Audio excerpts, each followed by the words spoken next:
रोम की तारीख में ट्रेजन का दौर सबसे सुनहरी और ताकतवर दौर समझा जाता है। 90 ईस्वी में नर्वा की वफात के बाद ट्रेजन ने तख्त संभाला। वो एक बहादुर जनरल और दानिशमंद हुक्मरान था जिसने रोम की फौजी ताकत को मजबूत किया और सल्तनत के सरहदों को सबसे ज़्यादा वुसअत दी। ट्रेजन ने सबसे पहले अवाम की फलाह व बहबूद को तरजीह दी। उसने रोम के हर शहर में नए पुल, सड़कें, आबपाशी के निज़ाम और अवामी इमारतें तामीर करवाईं। कॉलोसियम और दीगर तारीख़ी मकामात की मुरम्मत करवाई और किसानों और गरीबों के लिए ज़मीनें तकसीम की। ख़जाने भर गए और रोम की मईशत मजबूत हुई। ट्रेजन की सबसे बड़ी फौजी कामयाबी डेशिया, मौजूदा रोमानिया की फतह थी। उसने इस खित्ते को मुकम्मल तौर पर रोम में शामिल कर लिया। कीमती मादनियात, सोना, चांदी और दीगर दौलत रोम के ख़जाने में डाल दी। उसकी फौजी हिकमत अमली इतनी शानदार थी कि दुश्मन की कोई मुज़ाहिमत न हो सकी। सल्तनत की सरहदें मशरिक में मेसोपोटामिया तक बढ़ीं और रोम की फ़ौज को मजबूत और मुनज़्ज़म किया गया। उसने फ़ौजियों के लिए नई रिहाइशें, तरबियती कैंप और तनख्वाहें तय कीं ताकि वो वफ़ादार और मजबूत रहें। ट्रेजन की ज़ाती ज़िंदगी भी सादा और नज़्म-ओ-ज़ब्त वाली थी।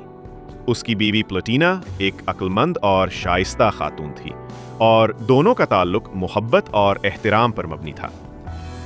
ट्रेजन खुद कभी फजूल खर्ची या जुल्म नहीं करता था और हमेशा इंसाफ, कानून और अवाम की खिदमत को अहमियत देता था। ट्राजन की हुक्मरानी में रूम के अवाम खुशहाल और मुतमईन थे। उसने तालीम, मजहब और अदालती निज़ाम को मजबूत किया। इस दौर में रूम में अमन, तरक्की और खुशहाली छा गई। साल 170 ईस्वी में ट्राजन की मौत हुई। उसकी उम्र तकरीबन 63 साल थी।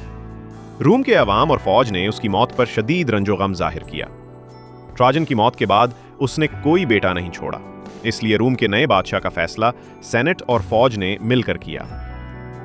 ट्राजन के बाद हेड्रियन ने तख्त संभाला, जो ट्राजन का कज़न और काबिल हुक्मरान था। हेड्रियन ने रूम की सरहदों को मुस्तहकम किया, फौज को बेहतर बनाया और ट्राजन की मीरास को आगे बढ़ाया। रूम के अवाम ने उसे भी इज्जत और मोहब्बत के साथ याद किया।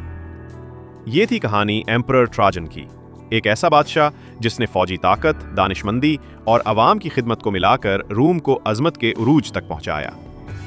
ये है to be light chronicles episode 14, जहां हम देखते हैं कि सबसे बड़ी फतह कभी सिर्फ जंग में नहीं बल्कि अवाम के दिल जीतने और अदल व इंसाफ कायम करने में भी हासिल होती है। टू बी लाइट क्रॉनिकल्स, जहां हंसी भी है और अकल भी।